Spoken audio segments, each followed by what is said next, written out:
AP DSC అక్రమాలపై ఆందోళన తీవ్రమవుతోంది. మంత్రి లోకేష్ రాజీనామా చేయాలని నిరుద్యోగ జేఏసీ డిమాండ్ చేస్తోంది.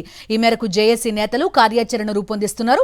డీఎస్సీ నియామకాల్లో జరిగిన అవకతవకలపై విచారణ జరపాలంటూ నిరుద్యోగ సంఘాలు, ప్రతిపక్ష వైఎస్ఆర్సీపీ ఆందోళనలతో కూటమి ప్రభుత్వంలో అలజడి మొదలైంది. చంద్రబాబు ప్రభుత్వ వైఖరితో విసిగెత్తిన నిరుద్యోగులు ప్రభుత్వంపై దండెత్తనున్నారు. ఎవరికి వారుగా పోరాటం చేస్తూ ఉంటే వారిపై రెడ్ బుక్ ప్రయోగిస్తున్న నేపథ్యంలో బాధితులంతా ఏకమయ్యారు. రెడ్ బుక్ రాజ్యాంగాన్ని ఎదుర్కొని కలిసికట్టుగా పోరాటం చేయాలని ప్లాన్ చేశారు. డీఎస్సీ అభ్యర్థులు, కానిస్టేబుల్, ఎస్ఐ పోస్టుల అభ్యర్థులు, ఇతర నిరుద్యోగ యువత అంతా ఒకే గొడుగు కిందకు వచ్చారు.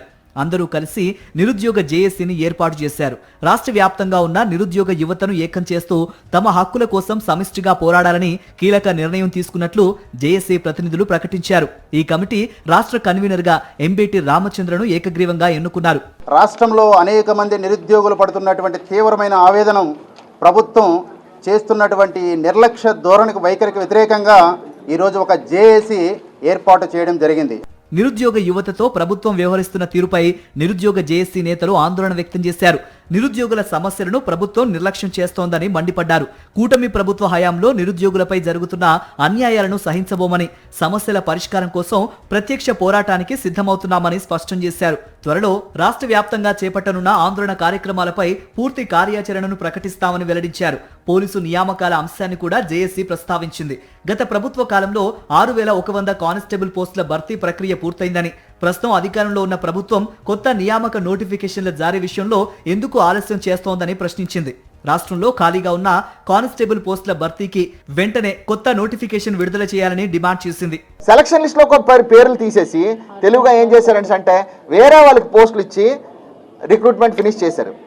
అట్లా ఫినిష్ చేశారని చెప్పి విద్యా కమిషన్ డిఈఓ దగ్గరికి వెళ్తే డిఈఓ మాకు తెలియదు అంటున్నారు. విద్యా కమిషనర్ దగ్గరికి వెళ్తే మాకు సంబంధం లేదంటున్నారు. లోకేష్ గారి దగ్గరికి వెళ్తే ఆ చుట్టుపక్కలకే రానివ్వలేదు. ఈ రోజు నుంచి అలా జరగడానికి మేము అవకాశం ఇవ్వం. ఎందుకంటే మేము డిఎస్సీగా ఫామ్ అయ్యాం, మాకు ఒక నాయకుడు వచ్చాడు, మేము అందరం కలిసి ఒక జేఏసీగా ఫామ్ అయ్యాం. ఈ జేఏసీ ఈ రోజు నుంచి మీరు చేస్తున్న వాటిని దేన్ని కూడా సహించదు.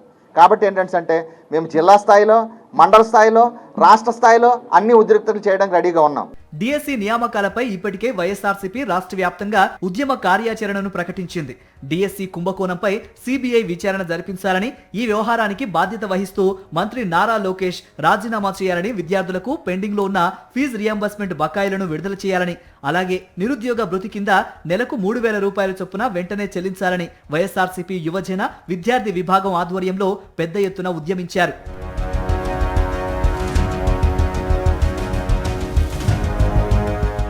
డీఎస్సీ నియామకాలపై వస్తున్న ఆరోపణలు, నిరుద్యోగ సంఘాల ఆందోళనలు, ప్రతిపక్షాల డిమాండ్లతో ఈ అంశం రాష్ట్ర వ్యాప్తంగా చర్చనీయాంశమైంది. నియామకాల్లో జరిగిన అవకతవకలపై విచారణ జరిపించాల్సిందేనని, మంత్రి లోకేష్ రాజీనామా చేయాల్సిందేననే డిమాండ్లు ఊపందుకుంటున్నాయి. మరిన్ని అప్డేట్స్ కోసం ఛానల్ ను సబ్స్క్రైబ్ చేయండి. నోటిఫికేషన్స్ కోసం బెల్ ఐకాన్ పై క్లిక్ చేయండి.